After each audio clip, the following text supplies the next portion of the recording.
Cosa ci vuole per incassare più di 100 colpi nemici e schiantarsi nel deserto più spietato del mondo?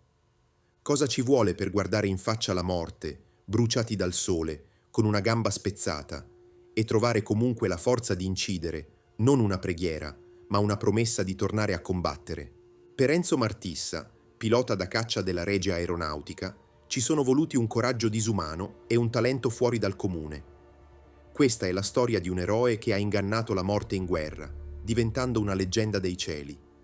Ma a volte il destino sa essere più crudele di qualunque nemico e scrive il finale più beffardo e inatteso. Questa è la storia di un uomo sopravvissuto all'inferno della battaglia, solo per trovare la sua fine in un giorno di pace, durante la celebrazione del suo stesso immenso talento. Immaginate la scena: un biplano Fiat CR-42, elegante ma fragile, da solo contro il cielo africano. E poi, di colpo, l'inferno. Il crepitio delle mitragliatrici, il sibilo dei proiettili che fanno a brandelli la tela delle ali. Non uno, non 10, ma oltre 100 fori. Il motore tossisce, l'elica si blocca e sotto di te c'è solo un oceano di sabbia incandescente. Questo non è l'inizio di un film, è il momento più drammatico della battaglia di un uomo, un pilota che, contro ogni logica, ha trasformato il suo aereo in un rottame volante, pur di non cederlo al nemico. Quell'uomo era Enzo Martissa, e la sua incredibile sopravvivenza è solo un capitolo di una vita straordinaria, segnata dal coraggio e da una tragica, profonda ironia.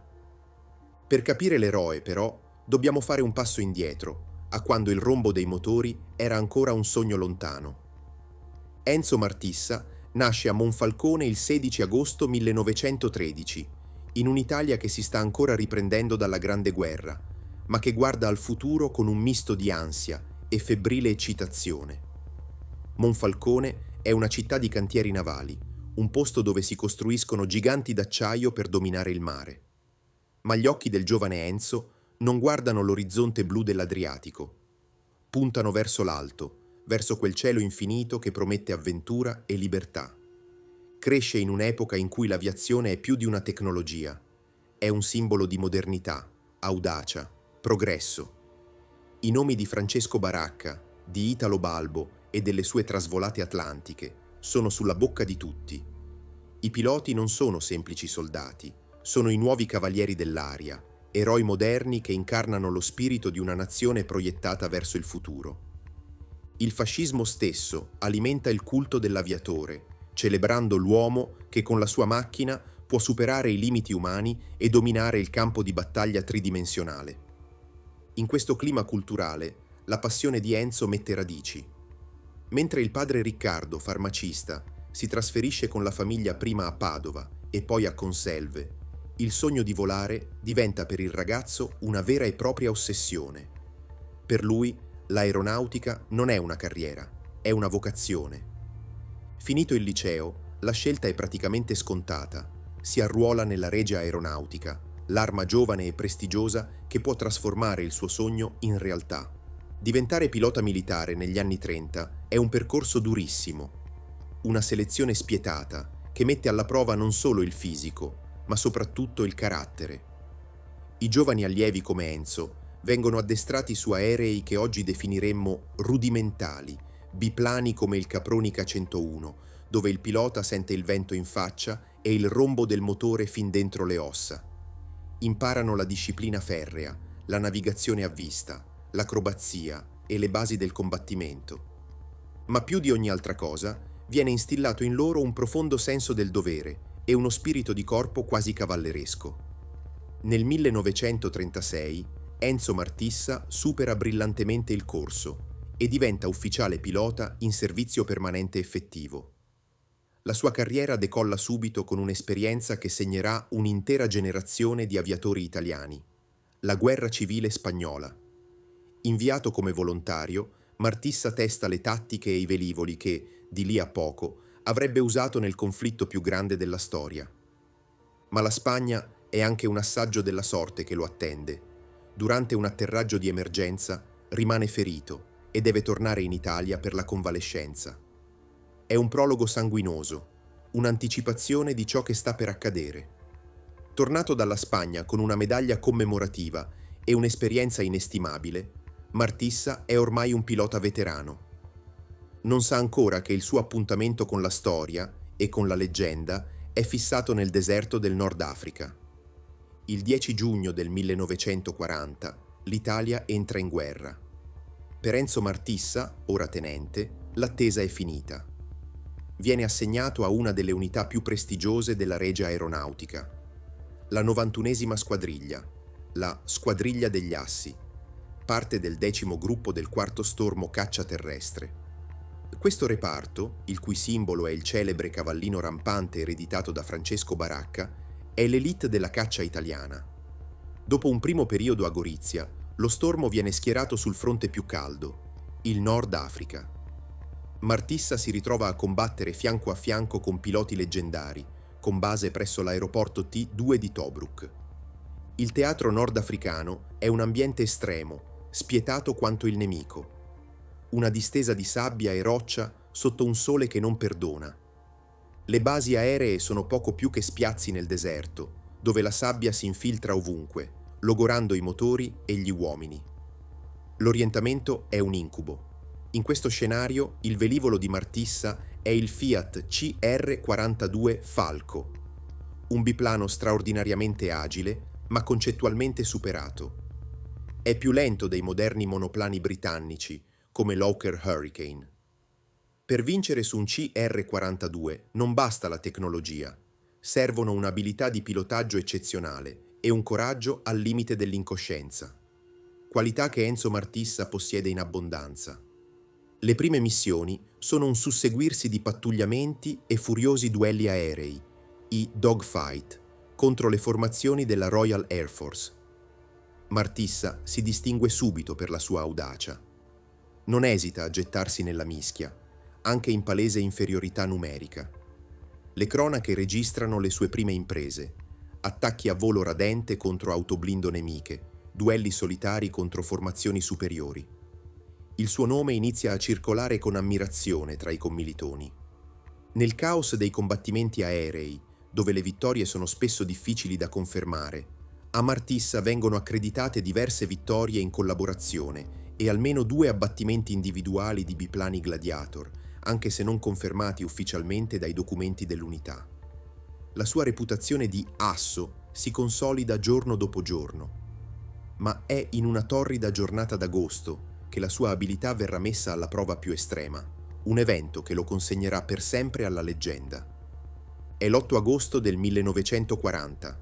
Il sole martella la pista dell'aeroporto T3 di El Adem. Il tenente Enzo Martissa decolla con il suo Fiat CR-42. Fa parte di una formazione di 16 caccia in missione di scorta. Un compito di routine, ma quel giorno la routine si trasformerà in un'ordalia. In volo sulla desolata regione della Marmarica, la formazione italiana viene intercettata da caccia britannici, probabilmente dei Gloster Gladiator. Scoppia il finimondo. Il cielo diventa un groviglio di aerei che si inseguono e si sparano. In pochi minuti, 5 CR-42 italiani vengono abbattuti. Nel mezzo del caos, Martissa si batte come un leone. Ma gli avversari sono troppi. Il suo aereo viene investito da una grandine di proiettili. Lo schianto dei colpi che perforano la fusoliera è assordante. Un proiettile gli attraversa l'abitacolo e lo colpisce alla gamba destra, spezzandogli il femore. Il dolore è accecante. L'aereo è devastato. Il motore sputa fumo. Chiunque si sarebbe lanciato col paracadute. Ma Martissa no. L'idea di cedere il suo aereo, anche se ridotto a un rottame, è insopportabile. Con una forza di volontà sovrumana, ignora il dolore e tenta l'impossibile, atterrare nel deserto.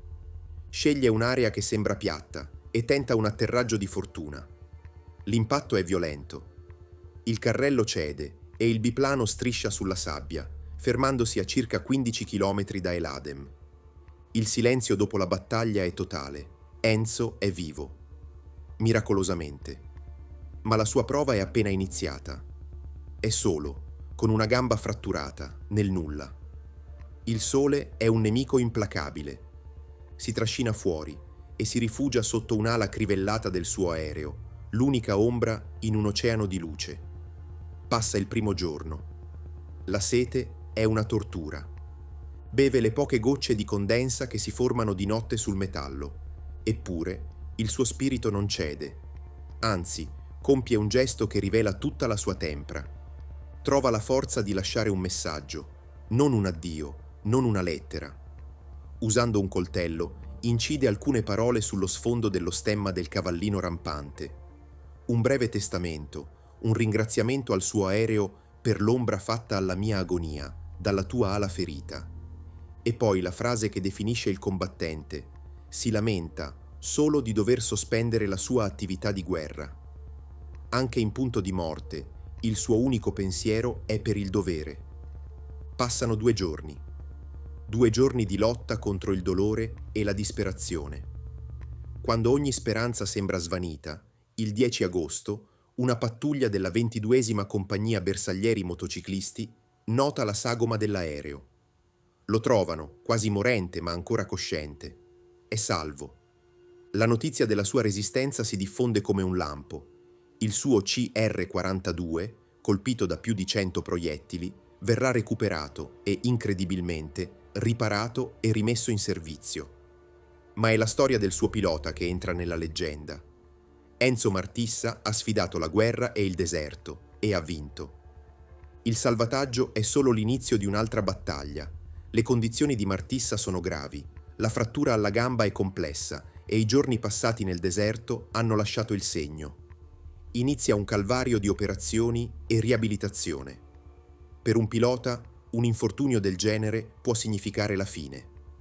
La prognosi è severa, resterà lontano dal servizio per quasi 2 anni. Ma mentre lui lotta in un letto d'ospedale, la sua leggenda spicca il volo. La storia del pilota sopravvissuto nel deserto, con l'aereo crivellato e una gamba spezzata, diventa un simbolo di coraggio e tenacia in tutta la regia aeronautica.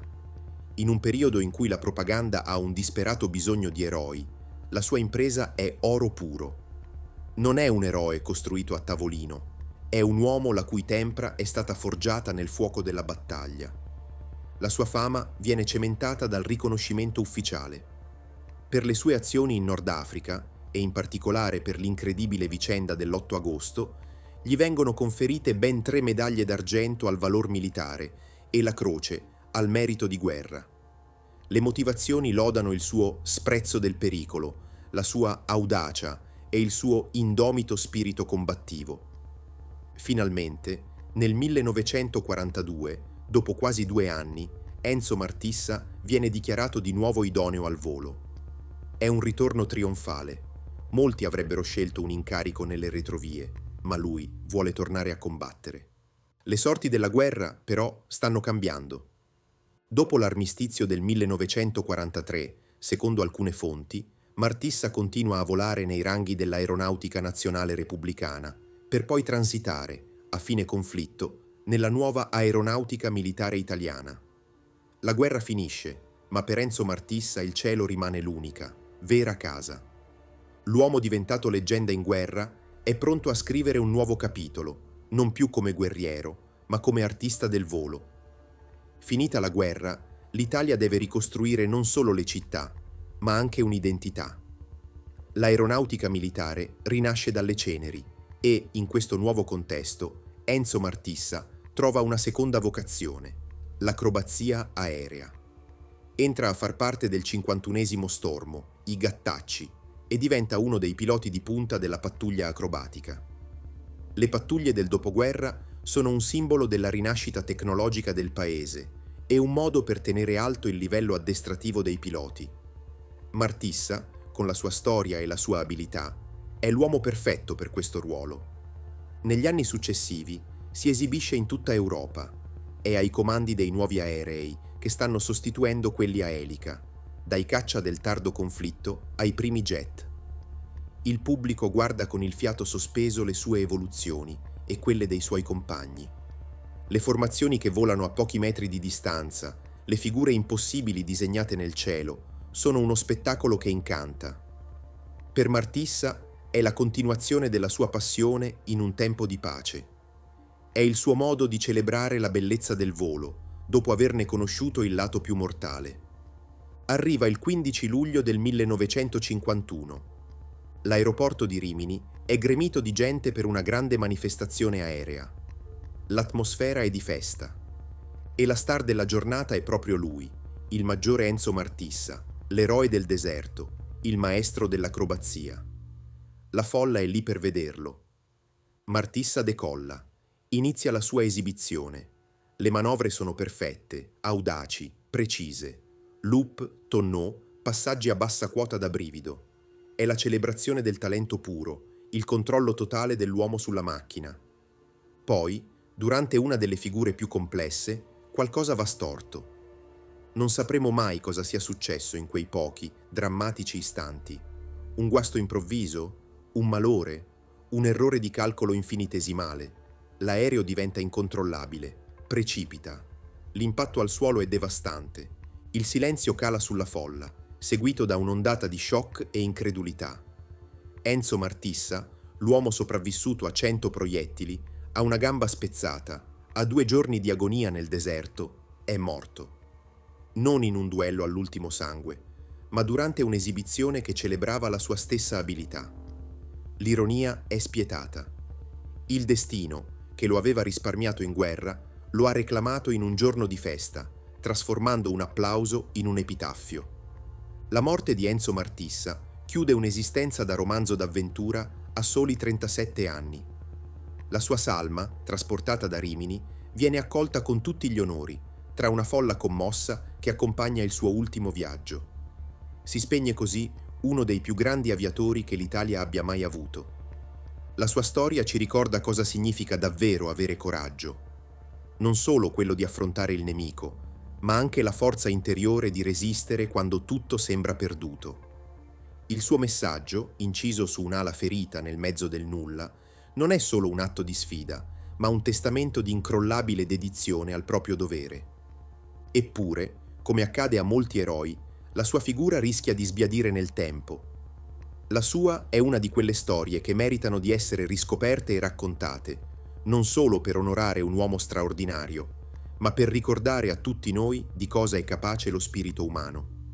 Enzo Martissa non è stato solo un asso della Seconda Guerra Mondiale, è stato un simbolo di resilienza, un eroe tragico la cui vita ci insegna che si può sopravvivere a quasi tutto, tranne che al proprio, imprevedibile destino.